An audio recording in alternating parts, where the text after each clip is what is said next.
And so if everyone is settling in, we will go ahead and get started. So let me go ahead and end the poll and show you guys what we're working with today. So most of us are having trouble sleeping, but still a good number of us are curious as to how they can improve their sleep. And we had somebody who's just joining everything HLP does, might be Ebony, might be Selena, not sure who it might be. But yes, so that is what we're working with. A lot of us are having trouble sleeping, but some of us are just interested, right, in how to get better sleep. Allison just said she joins everything HLP does. Awesome. So if you have not already, I would love for you guys to please send me your Panther ID numbers in the chat. That way we can track who has visited and who came to our workshop today. So let's just get started. So we're gonna kick everything off with a game. And this is sort of like Game of Life. Has anyone played Game of Life before, like where you spin the wheel and you have all the little people in your car and you go around? Well, it's not going to be that exciting. It's going to be a much shorter version of it. But it's basically going to be a benefits versus consequences game in regards to sleep. So a lot of us here are here because we are struggling with sleep. But how many of us really know what the benefits or what the negative consequences are with sleep in the first place, right? So what we are going to do is split you guys into teams. So hopefully you can hear me. Hopefully you're paying attention. I'm just going to go 1, 2, 1, 2, 1, 2 as the like what I see in the gallery view. So team number 1 and team number 2. Ready? So Anna, you're 1, Alejandro, 2, Sylvie, 1, Stella, 2, David, 1, Sophie, 2, Emily, 1, Allison, 2, Masut, 1, Selena, 2, Ruth, 1, Muslima, 2, Ebony, 1, Tatiana, 2, Soraya, 1, and Sean, 2. All right, does everyone have their team number? I did like how we do it, you know, in class when you're just like picking on everybody. So everyone has their team number. You can put a thumbs up on your reactions, or you can just tell me yes. That would be helpful as well. Team Choose the Willing Team. Okay, cool. So I really would love for you guys to have a leader. So Selena, I'm going to assign you as leader of Team 2, if that's cool. And Anna, I'm gonna assign you leader of Team 1, okay?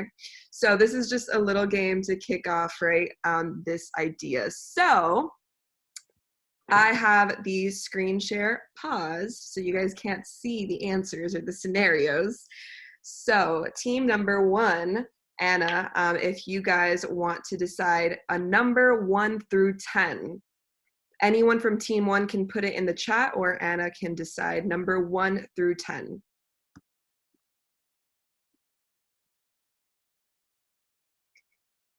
2. All right. So just to make sure you guys can't see me changing my screen, right?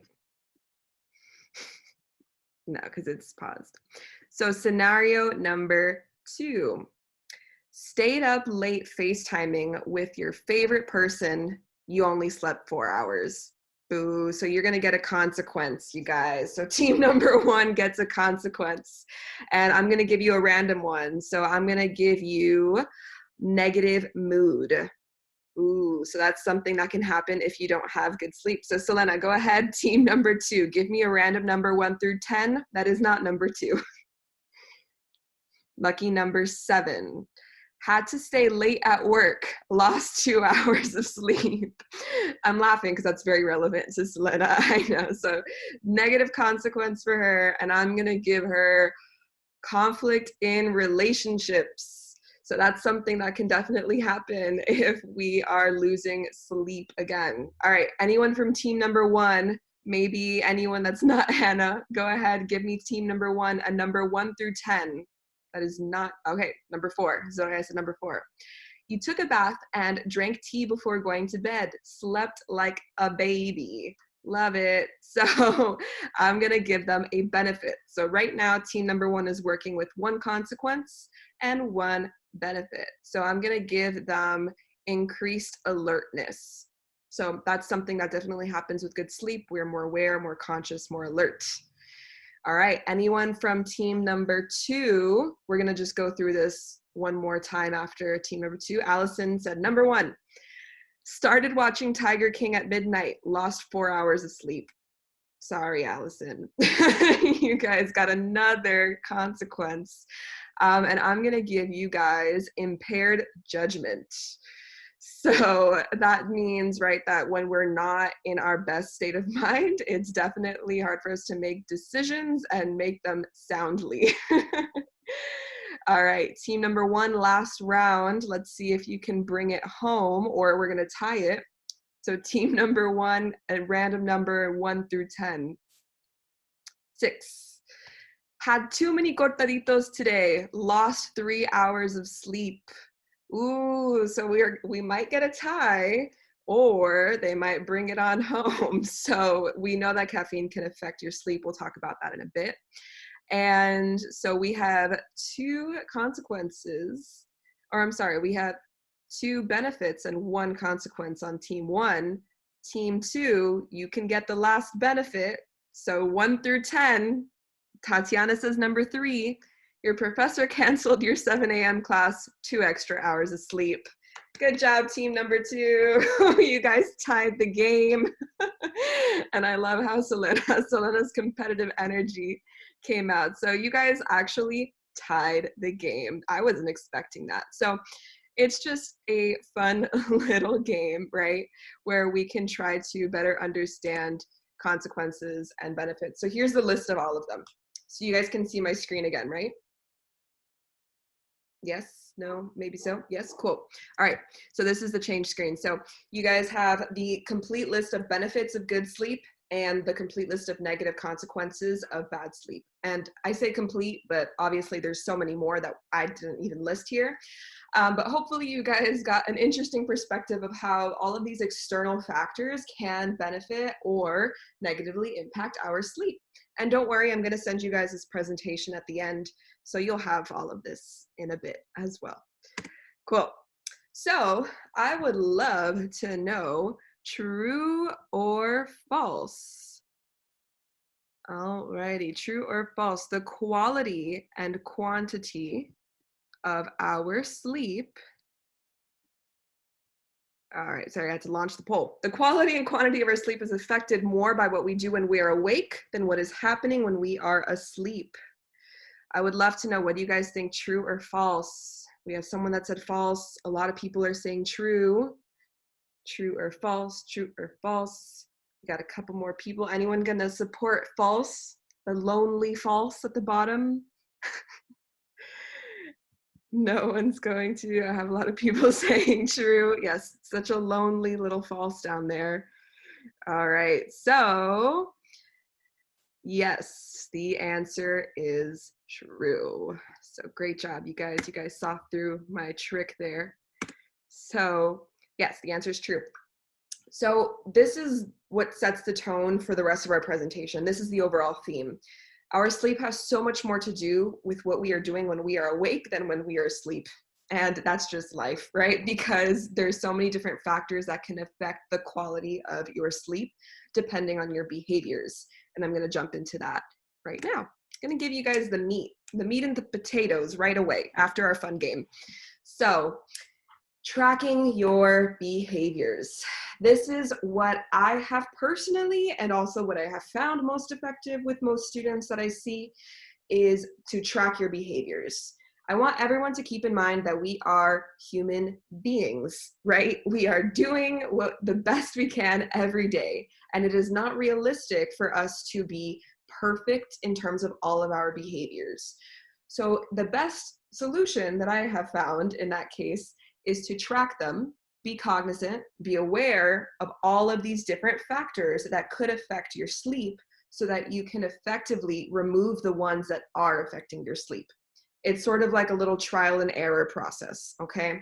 So again, I'm going to give you guys this presentation after, so don't worry about all of the bullet points here, but I do want you to see what you can ask yourself in order to track possible factors that are affecting your sleep.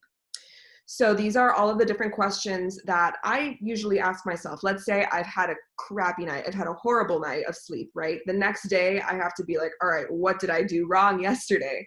What did I eat 2 to 3 hours before bed?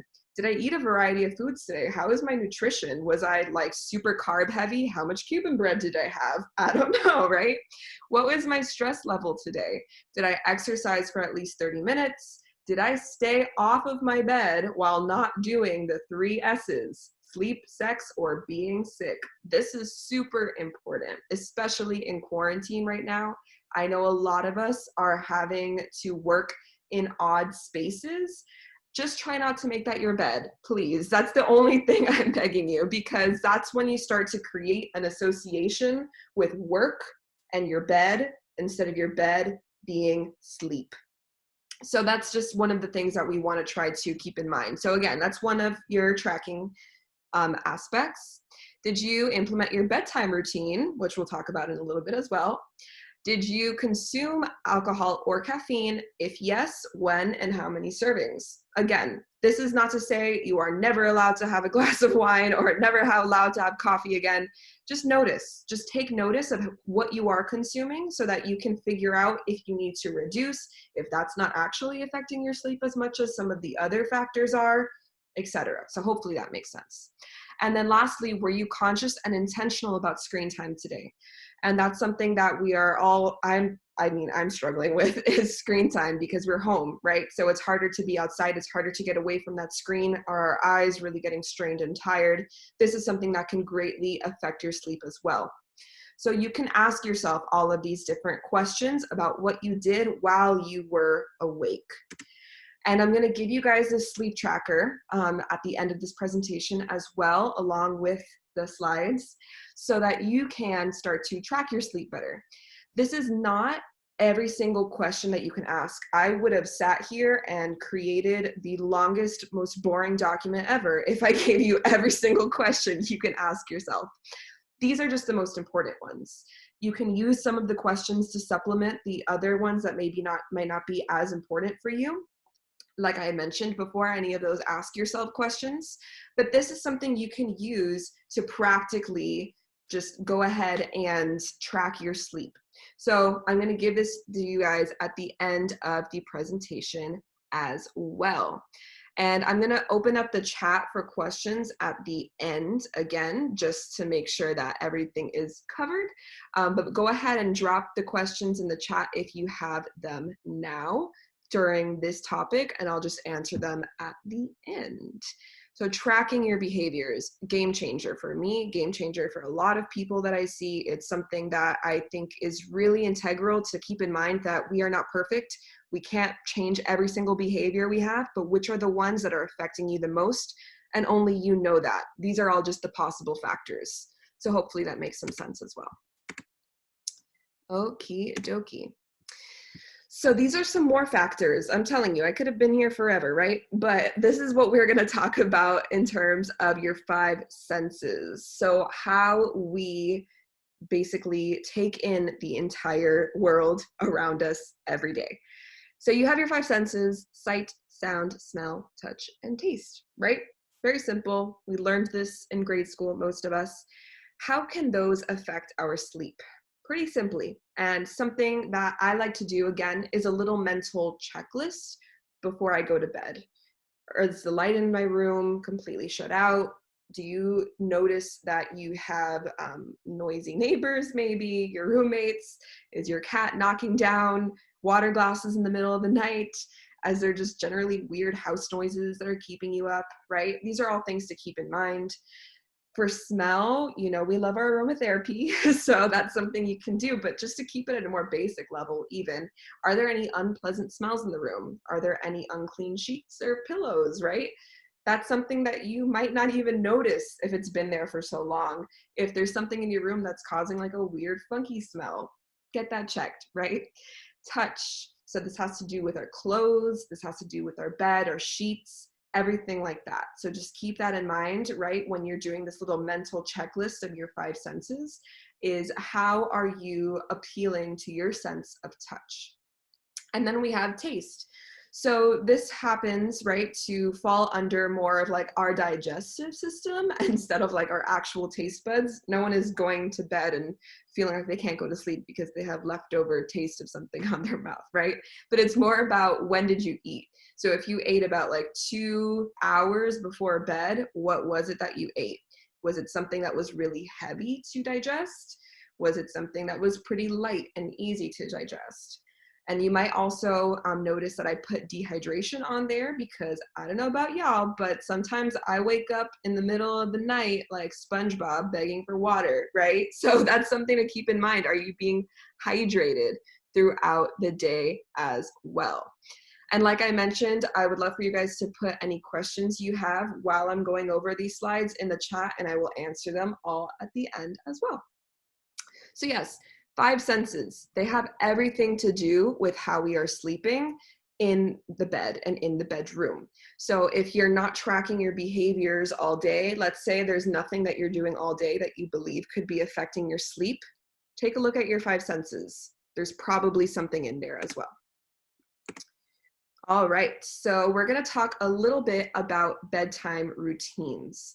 So bedtime routines are integral because our bodies are like clockwork. We are much more simpler beings than we think we are.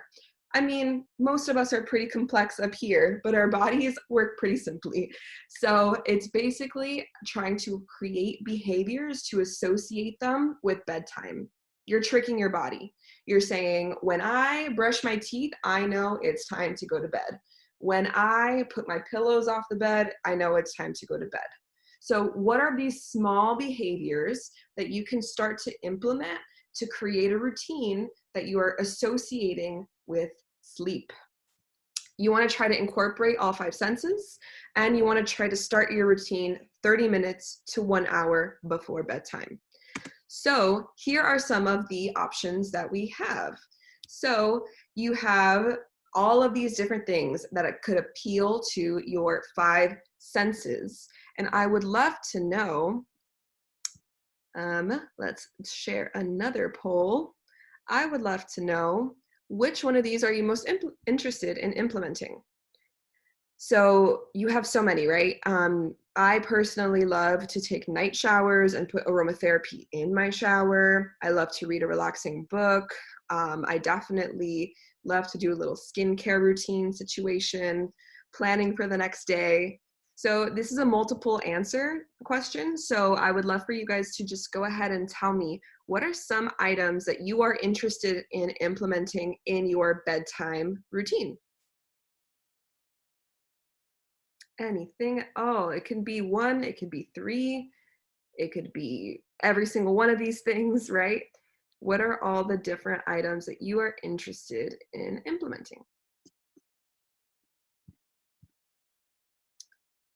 And I'll give you guys a little bit more time. So the idea behind doing this, like I mentioned, is to create an association with sleep. So you are allowing yourself to create your own routine, change it up whenever you need to, but when you find the one that works, it's the one that works, and you're creating this association with sleep so that when you're doing this consistently and repetitively, you're able to get to bed a lot faster. This helps specifically with people who struggle with not being able to fall asleep when you get to bed. This is really helpful for people who maybe lay in bed tossing and turning for upwards to an hour before they actually get to bed. So I'm going to go ahead and end the poll. Yes, so we have a little bit of everything, don't we? So most people are interested in meditation or deep breathing before bed. That's super effective, and there's so many videos on YouTube for that. You can just look up meditation for sleep and you got it. You also have a lot of people that are interested in gentle stretching or yoga, changing into your comfy clothes, taking a warm bath or shower. These are all really, basic things that we don't really take into consideration all the time, but it's definitely important for us to think about creating some sort of a routine before bed. So hopefully that makes sense. And if anyone has any questions about that, just go ahead and let me know. And like I said, I'm going to go ahead and get to the questions at the end. But if you have any questions about the topic, let me know. So another thing that definitely comes into consideration when we're thinking about our sleep is our mental health. And this could be a completely other presentation entirely. So I'm really just skimming the surface here. But this is something that is very prevalent when it comes to sleep, right? If you feel like you are dealing with racing thoughts, anxiety, worrying before bed, right? Some possible solutions, right, that we can talk about would be journaling. Meditating is definitely another one. Anything that allows you to clear your headspace effectively. You can also go ahead and seek counseling. So as we know, CAPS, or as I know, but maybe you don't know, CAPS is still operating virtually. So it's all telehealth, it's all consultations and counseling. And this is something that you have access to for free as an FIU student.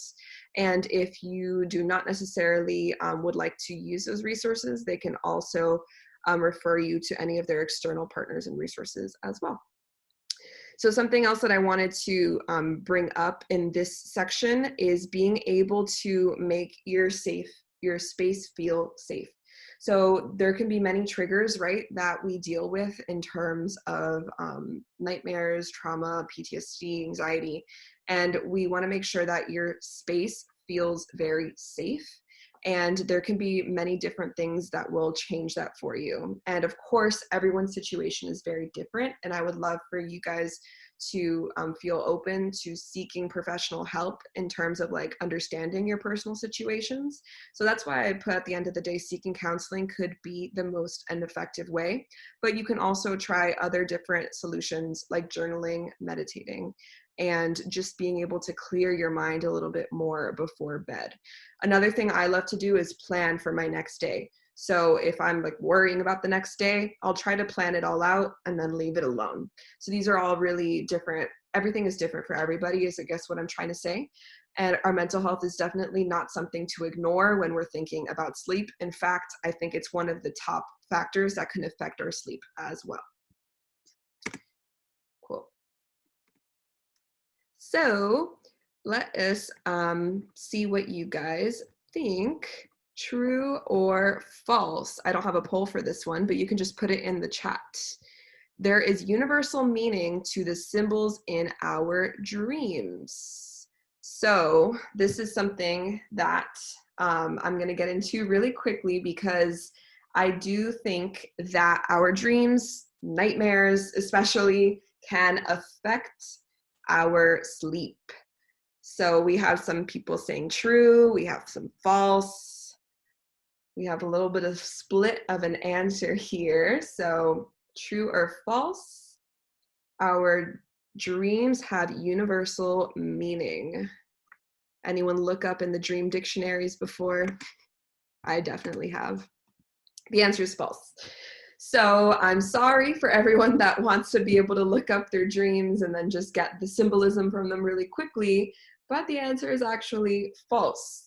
So little story time really quickly. About a year and a half ago or something like that, I sat down with a professor here at FIU that he teaches dream analysis. His name is William Barry.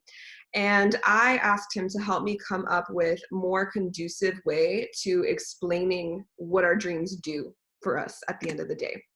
So here it is. And like I said, you guys are going to get this presentation at the end, so you can have all of these questions at the end as well. I'm just here to facilitate really and navigate it with you. So what are our dreams there for? Like, what are they even doing, right? What they're there for is the ability to process what you have experienced that day.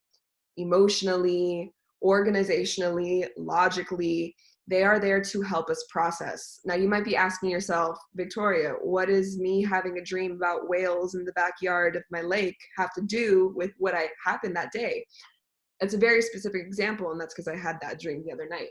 But basically, your idea here is to say, how is this allowing me to emotionally process what I experienced? And you can ask yourself these questions. How did you feel when you woke up? What comes to mind when you think about the dream? What were you feeling in the dream? And when did you feel that way in your life? What do certain people, objects, or events in the dream mean to you? And what part of the dream is me? And the idea here is that everything is you in the dream. All of these different symbols, all of these different aspects have something to do with you as an individual. And I say and I stress the what do they mean to you, because you can have two different individuals, right? One of them really loves Christmas time, let's say, and like Santa was their life when they were a kid. Another person can have a completely different experience with Santa Claus. So you have like all of these different life experiences that create symbolism, that create meaning. And when Santa Claus shows up in your dream, it doesn't always mean Christmas, right? It can mean fear, it can mean happiness, it can mean family. There's so many things. So when you're having reoccurring nightmares, reoccurring dreams, anything that keeps you up at night, I would really urge you to journal these questions about that dream. And odds are is that you are trying to process something that might be bugging you, something going on, or you're just trying to process what happens in your everyday life, right? And that's just completely normal. But in order to get better, more sound sleep, you can try to journal about them, release those thoughts, finish the processing so you can get back to sleep, especially if it's something that is reoccurring. So I brought this up because I definitely have a lot of students that come to me that talk about this, and this is something that you should always keep in mind that could be affecting your sleep as well. It's not just everything that's happening when it's awake. It's not just your nutrition, not just your exercise, but it can also be your dreams.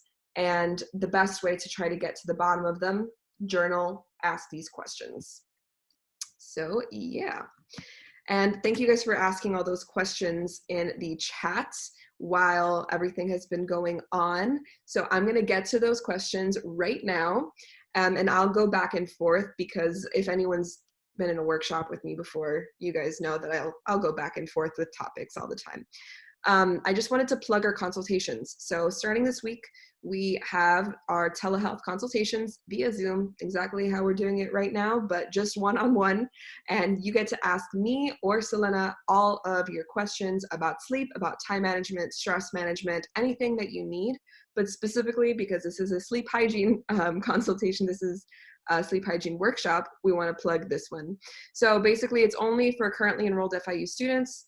And if you call our phone number, which is that 4020 number down there, you can make an appointment. So that launches this week.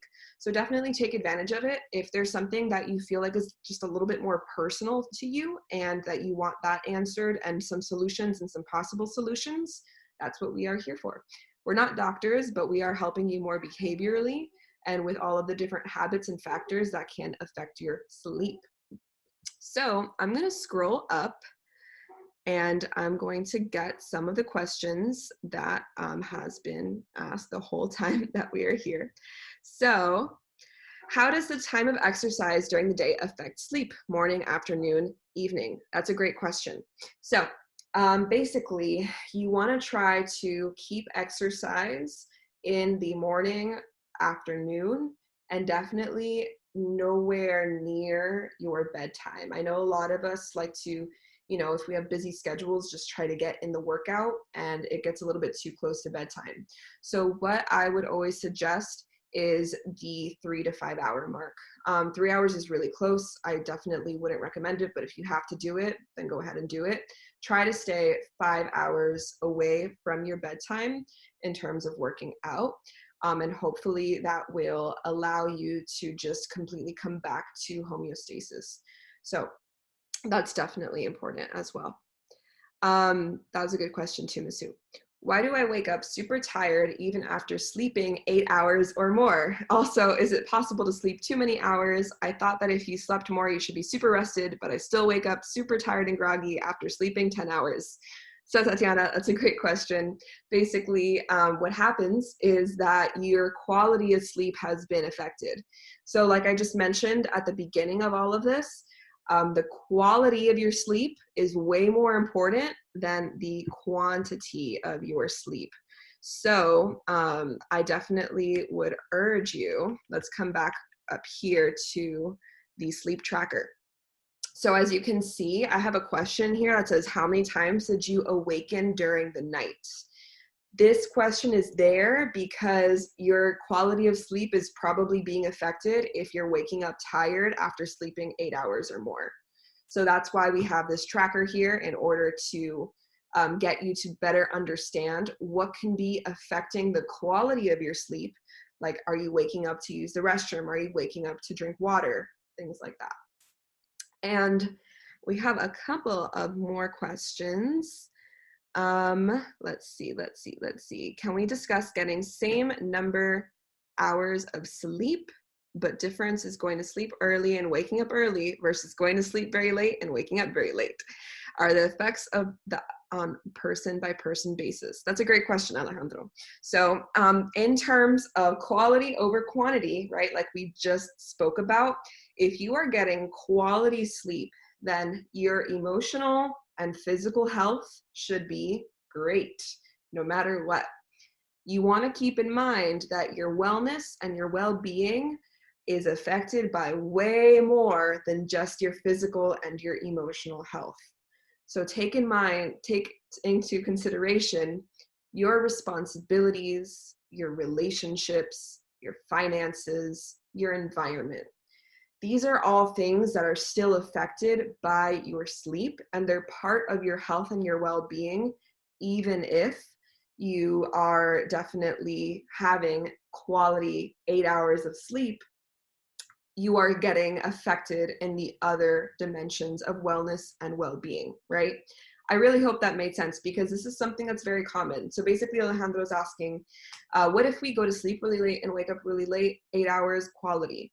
That's awesome, right? You're still getting your physical and emotional needs met in terms of your well-being, but you could be basically affecting other dimensions of your wellness depending on everything, depending on like your work responsibilities, things like that. So hopefully that helped, Alejandro. Hopefully that makes some sense. I have Muslima's questions. Regarding mental health, what techniques, solutions may be most effective to deal with issues that are broadly affecting so many of us, given the unprecedented nature of the pandemic? So that's a really great question, Muslima.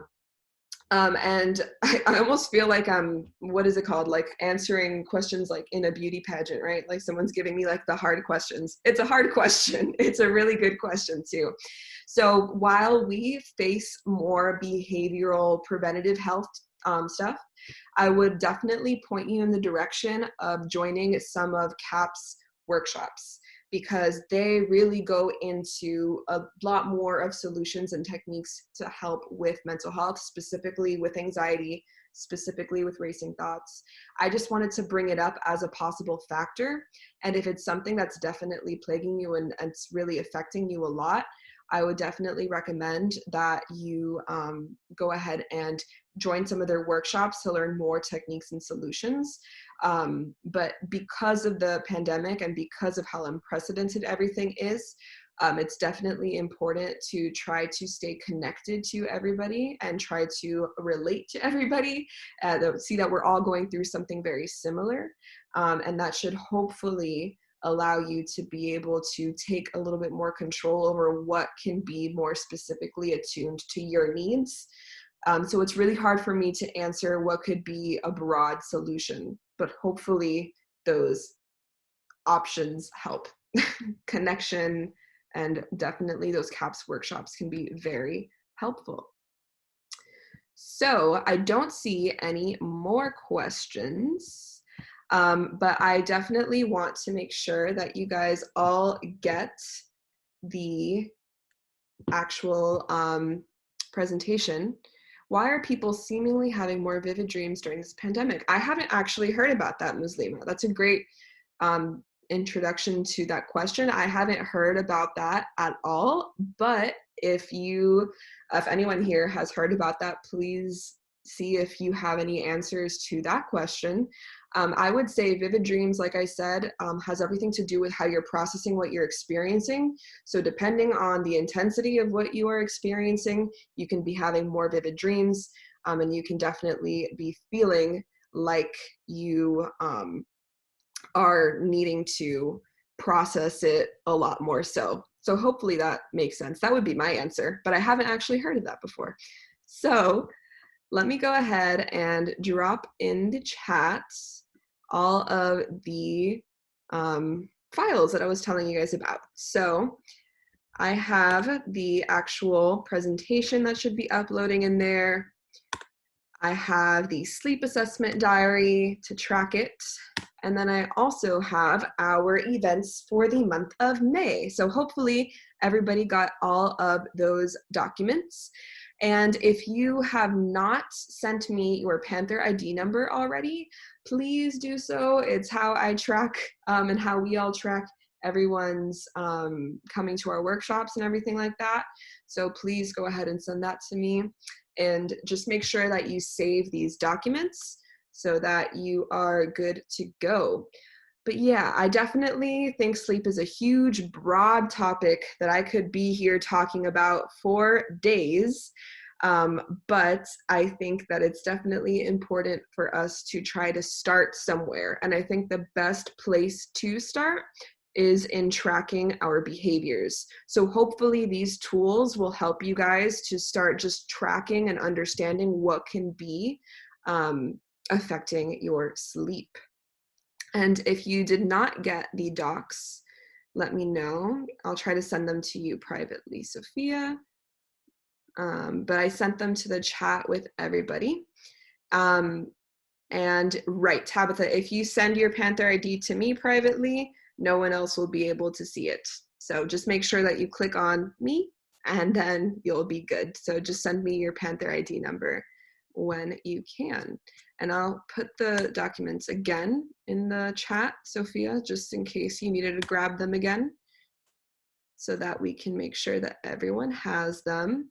But yeah, just refer back to those questions that you're asking yourself and just track your behaviors, because like I said, we're human, we're not perfect. We need to make sure that we are tracking things that we know that can affect our sleep, but still do everything that you love to do every day. Doesn't let you open the files.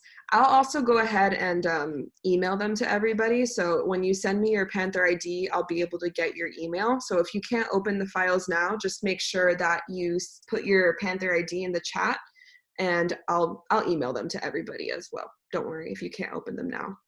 Sometimes technology, you know. But thank you guys so much. I appreciate that you guys all came to learn something new about your sleep. And hopefully this was helpful. And hopefully you guys will be able to implement some of these things during this time as well. Yes, cannot wait to return to HLP as well. So yes, after you guys have put your Panther ID number, after you've sent it to me, you're more than welcome to stay around, ask me more questions, or head out. I'm just going to make sure that everybody sent me their ID number before I end the meeting today. Victoria, does this also help? Because I got this in the fall from HLP. Yes. So that's yeah, so that one says Sleep Loves Routine, right? Yeah. So that's the resource we have on our website, and that's basically speaking more on what I spoke about for the bedtime routine and the 5 senses. So that's one piece of this presentation, but you want to keep this presentation handy as well for the tracking side of it and like understanding your behaviors a little bit more. But that's on our website. So if anyone sees like Tabitha's flyer that she has there, that is on our website. If you ever want to download it, we have some more resources. Like I said, so many things that I could sit here and talk about sleep forever, but I think you guys would go to sleep if I did that. So I definitely think that it's important. What's up? And is this recording going to be posted to the website and the link in your Instagram? Yes, to YouTube. Yeah, so it'll be posted. Yeah, the recording will be uploaded to YouTube. If there's anything that you wanted to reference that I said in terms of like a question, and yeah, I can definitely make sure that you guys are all notified of that as well when it's uploaded. Thank Yeah, you. thank you guys. Yeah, so if you did not I had a send me, question. yeah, Sorry. no, it's okay. So I just wanted to know, because I see that you guys post a lot of stuff on Instagram, and like I keep looking at it. And by the way, thanks for putting the little reminder thing. That helps so much to remind me to go back and watch today. But I wanted to ask, like in the past, you guys had done like meditations and like something where Sherry did like a massage, like how to do a massage on yourself. Do you guys save those? Is it possible to see those somewhere? Is it on YouTube? So I have about 4 meditation videos on YouTube that we've been uploading. We just haven't announced the them uploading yet because I wanted to make sure there was a couple on there before we announced them. But I'll definitely have Sherry do a self-massage video. She would love that. She would definitely love that. So I'll have her do a video and we'll post that on YouTube as well. Yes, thank you. It was awesome. I only got like 5 minutes of it, but it was great. So please tell her I appreciate her. Cool. And Ebony, our associate director, just put in the chat, we may be offering self-massage Zooms regularly as well, for sure. And someone's asking about Reiki. So if these are like all things that you guys are interested in, yeah, just let us know. We'll keep them in mind. So definitely you can message us on Instagram. That's always where we're going to be announcing things as well. But yes, Sherry's sessions were awesome. She's super great. And like learning new things and just adapting to them super easily. Okie dokie. Thank you guys. I'll wait for everyone to come off the chat, but just making sure that you sent me your ID numbers. I will be able to email you all of the stuff. Thank you, Soraya. Thank you, Tatiana. We will see you guys around. And if you have not sent me your ID number, it's okay if you don't have an ID number. I'll just be able to check the numbers in the chat from everyone. Thank you, Masood. Thank you for your great questions. Appreciated it. Okay, I don't think we have any more ID numbers that need to be set in. So I'm gonna go ahead and end the meeting now. So thank you guys so much. We'll post this recording in the next day or two, and you'll hear from us soon. Bye.